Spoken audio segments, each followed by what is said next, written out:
Hello အားလုံးပဲမင်္ဂလာပါမအားတော့ Hey for your founder brand လေးပဲဖြစ်ပါတယ်ဒီနေ့အရန် hot နေတဲ့ကိစ္စလေးပေါ့နော် NSA 2 acid NSA 2 acid ကလေးတွေကိုခွဲပြပေးမှာဖြစ်ပါတယ်ဆိုတော့ဈေးကွက်ထဲမှာ NSA တွေကဈေးမျိုးစုံနဲ့ရောင်းနေ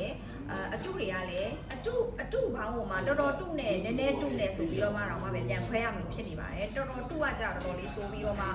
ကြည့်လိုက်တာနဲ့တော့အတုမှန်နဲ့တိတာတယ်အတုဟာတွေကကြတော့အတုမှန်ကြည့်တာနဲ့လုံးဝမတိတာဘူးအစစ်နဲ့ရှင်းပြီးကြည့်တော့မှတိတာတယ်ပေါ့နော်ဆိုတော့မှနီကက်လေးဒီ product လေးကိုပြပေးပါမယ်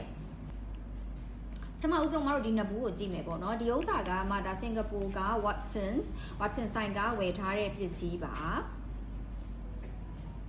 အဲ့တော့အမတို့ကဘားကုတ်ဖတ်မယ်ဆိုလို့ရှိရင်လေသူကလေဘားကုတ်ကလည်းအတူတူဖြစ်နေတယ်ဆိုတဲ့ဥစ္စာကိုတော့တွေ့ရတယ်ဆိုတော့အမတို့ကဘားကုတ်နဲ့လုံးဝသွားပြီးတော့မှစစ်လို့မရဘူးပေါ့နော်ဘာလို့လဲဆိုတော့ဒီမှာ4 9 3 9 9 8เนาะ14ဆိုတော့အမတို့ဘားကုတ်နဲ့လုံးဝစစ်လို့မရပါဘူးဘာလို့လဲဒါပေမဲ့ဒီမှာကြည့်လိုက်တာနဲ့ကိုတိတာနေပါပြီဒါက Watson ကအစ်စ်ပါသူကဒီမှာဘာလို့ထားလဲမသိဘူးဘာလို့ထားမှမသိဘူးเนาะဘူးကိုကကိုတော်တော်အခြေအနေဆိုးပါတယ်စာရီကလေလုံးဝမတက်မရက်နဲ့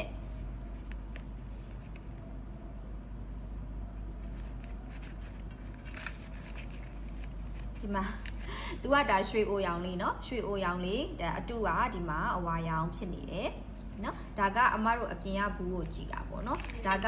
အတုတစ်မျိုးဒါအတုတစ်မျိုးနောက်ထပ်အတုတစ်မျိုးကြည့်မယ်နောက်ထပ်အတုတစ်မျိုးကကြတော့ plastic နဲ့လာပါတယ် plastic ကသူ့ရဲ့အရင် packaging ပုံစံမှာ plastic တိုင်းတော့တူသလားဆိုတော့ plastic တိုင်းတော့မတူပါဘူး NSA ကသူကကဘာယူကဲချင်းနေဆိုပြီးတော့ပို့ပြီးတော့မှဒါ earth friendly ပေါ့နော် earth friendly ဖြစ်တဲ့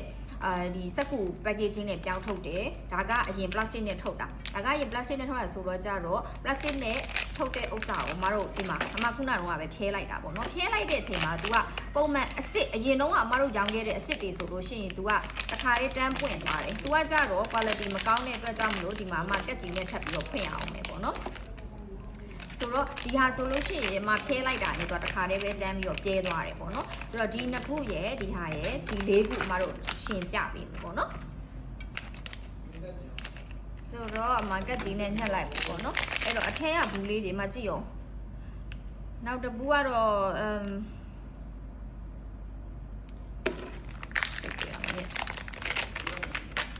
ဒီလိုပေါ့နော်ဆိုတော့အမတို့ဒီမှာအစ်စ်ကိုထုတ်လိုက်မယ်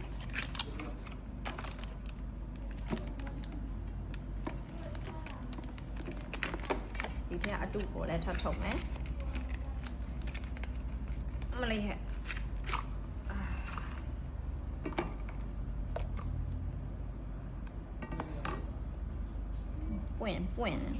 ပွင့်နေနော်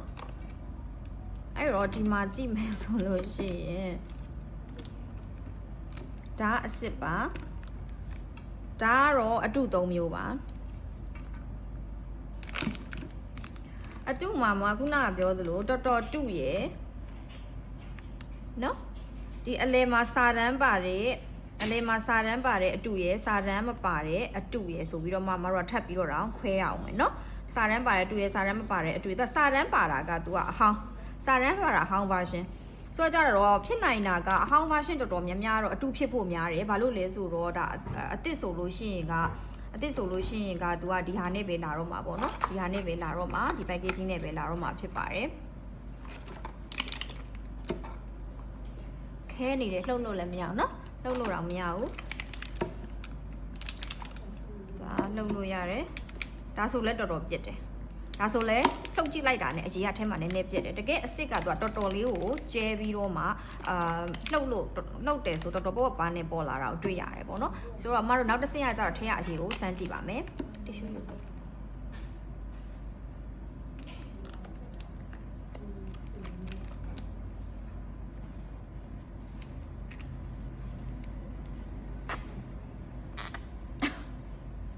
အခြေအနေတော်တော်ဆိုးเนาะရိုးရိုး cream တွေထည့်ထားတယ်သူကတော့တော်တော်အခြေအနေဆိုးပါတယ်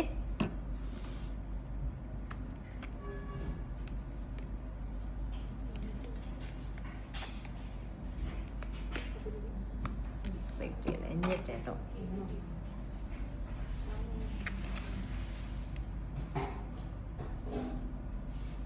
เนาะအဲ့တော့အစ်စ်တီနည်းနည်းဝါတယ် နော်ဒီနှစ်ခုကအစစ်ဖြစ်ပါတယ်ဒီနှစ်ခုကတော်တော်ဖြူပါတယ်အစစ်ကနည်းနည်းလေးဝါကျင့်ကျင့်လေးဖြစ်တယ်ဆိုတော့အမတို့ကအဲ့မှာ तू ကတချို့ကပြောတယ်အယောင်ရင့်ရင်အတူအယောင်နုရင်အတူပေါ့အယောင်နုရင်အစစ်ဆိုပြီးပြောအဲ့တော့တကယ်တော့မဟုတ်ပါဘူး तू ကအရင် packaging လေးပါဖြစ်နေတာပါเนาะဆိုတော့ဒီလေးခုမှာဆိုလို့ရှိရင်ဒါအတူအစစ်2မျိုးပါအတူအစစ်2မျိုးတစ်ခုကအဟောင်း packaging တစ်ခုကအသစ် packaging ပေါ့เนาะအဲ့လိုမျိုးနဲ့အတူအစစ်ဖြစ်နေတာပါဆိုတော့ဒီဟာနဲ့ရှင်ရမယ်ဒါနဲ့ရှင်ရမယ်ဒါနဲ့ရှင်ရမယ်เนาะတစ်ခုကအတူတစ်ခုကအစစ်ဒါတစ်ခုကတစ်ခုကအစစ်တချို့အတူတွေကကြတော့လေလုံးဝခွဲမရအောင်တူတဲ့အတူတွေရှိရပေါ့နော်ဆိုတော့အဲ့ဒီဥစ္စာလေးကိုတော့သတိထားမှဖြစ်မှာပါ